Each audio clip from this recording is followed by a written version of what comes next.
Okay, this is the in-depth movie review of The Saint, which is my all-time favorite movie. Now, The Saint was released in the magic year of Hollywood, at least my magic year anyway, which is 1997, and it was kind of put down by the critics and people a lot, and pretty much the main reason for that was because everybody expected to see The Saint from the 30s movies and the 60 television show, and they did not get that. And they thought, well, The Saint in this movie is quite different, and this movie is nowhere near what The Saint should be like, and the writer was dumb and so forth. But in actuality, if you pay attention to this movie, he does not become the Saint until one of the very last shots of the movie. So this is what happens to him to help him become the Saint. And so I'm sure if there was a sequel made to this, which I would still like to see a sequel made to this, I'm sure the sequel would have more to do with the actual character from the books and the TV show and movies of old. So first off, this movie is pretty much a blueprint of how movies are supposed to be made. It's standard. Follows the standard. Plot structures and everything, and is really an exceptional movie. So the beginning of the movie is the mini movie. It takes about 20-25 minutes of the movie for this the mini movie to happen, and pretty much in that time you see his past. He's a kid in a orphanage, and his girlfriend in the orphanage dies, and he escapes.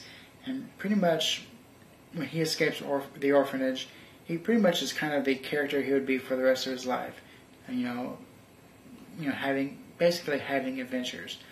So that kind of leads into him being on a mission in Moscow, and the mission is to steal a microchip from a Russian government ruler. And he does so and escapes, and there's some nice action, and he goes to London, gets the chip, smuggles the chip into London, sells it, and that's the mini movie.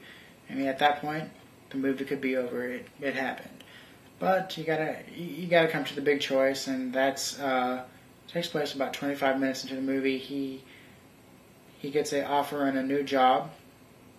And he meets with the villains in the movie, which turn out to be the same villains from the mini movie in the beginning of this, and he accepts the offer, which is to go to Oxford and steal this cold fusion formula from a woman scientist there. So then at that point you're building into the second act of the movie, and right after that you get the meet cute scene. And the meet cute in this movie is he disguises himself as a nerd scientist, balding and glasses and funny teeth, and he's going to take a look at the scientist and see what she's all about, seeing what she has to offer about this cold fusion deal. And the meet cute happens when he talks to Elizabeth Shue, who sits in front of him, and saying that she's a pretty lady and so forth, and not knowing at the person that he's talking to is the person that he's supposed to steal the cold fusion from. So right there's the meet cute, and it's a really, really good one. Then they meet, and they slowly fall for each other, but he has no choice but to betray her and actually steal the cold fusion from her, which he does not want to do, but he has to do it. And then getting close to the halfway point of the movie at this point, he's in this Russian bar, getting ready to check out of this hotel, and she has caught on to who he is, and she's followed him to Russia, and you get this scene where she confronts him in this bar. Now, novice viewers would think, oh, he made a mistake in this scene. He allows himself to get arrested. But if you understand the movie, and you understand that this is the halfway point, he lets himself get arrested because he knows that if he makes the escape, she's probably going to get arrested, and who knows what's going to happen. I mean, they're in Moscow, and the villain of the movie pretty much owns the city. So Val Kilmer knows that if he escapes, the Elizabeth Shue character is going to get taken, and she's probably going to get killed or something. So he allows himself and her to get arrested, and pretty much at that point, it's pretty much the point of no return. There's no looking back. He is with her, and that's that. So, the second half of the movie is him and her being together and trying to escape the Russian mafia, and that brings pretty much to the low point of the entire movie for Val Kilmer's character. He finally gets her. They make the escapes and everything, and really the low point is when when they're escaping the Russian mafia, and they're running along the bank of this river in Moscow, and he falls in the water and gets frozen.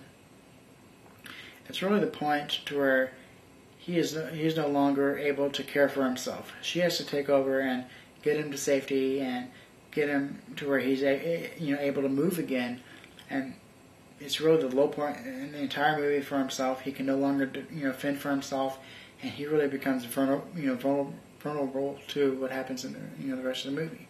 So then that kind of brings up to the climax of the movie, which is what the movie's all about, and that's the cold fusion. That's will this cold fusion work? What will it do? Will it make or break these characters? And the huge climax takes place in Red Square, and the cold fusion actually works. And then at that point, the third act begins. And pretty much the third act is it's a fairly short third act for movies. It's certainly less than 25% of the movie. And in this case, the third act concludes the Russian mafia getting their due. They get arrested.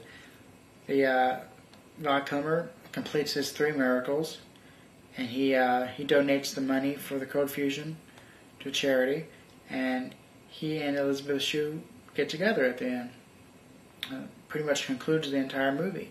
The last conclusion of the entire movie is he gets the halo on him at the very end, pretty much the last shot. So that's pretty much the movie from beginning to end. Of course, skipping lots of little details. And what's really, really great about this movie is, all the technical aspects, all the writing aspects, all the directing, everything works for me at least. The score, the music in this is amazing.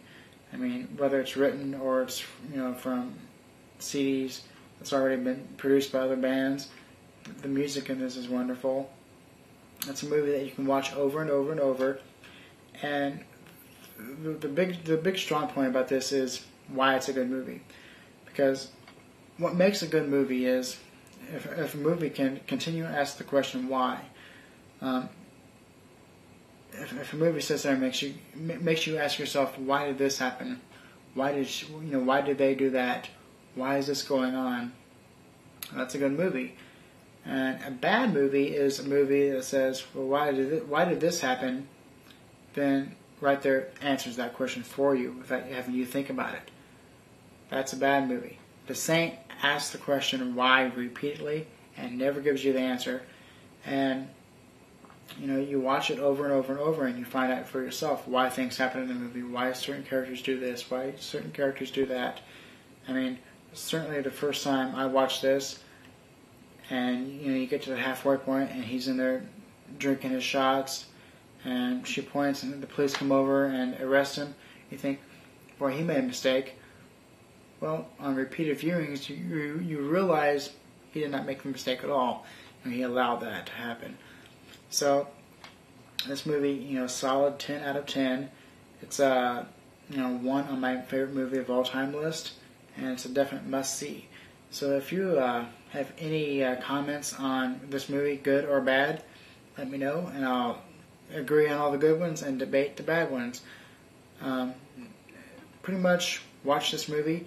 If you've seen it once and you didn't think it was great, watch it a second time, and I guarantee you'll like it a second time more than you did the first time. So, yeah, just let me know what you think of The Saint.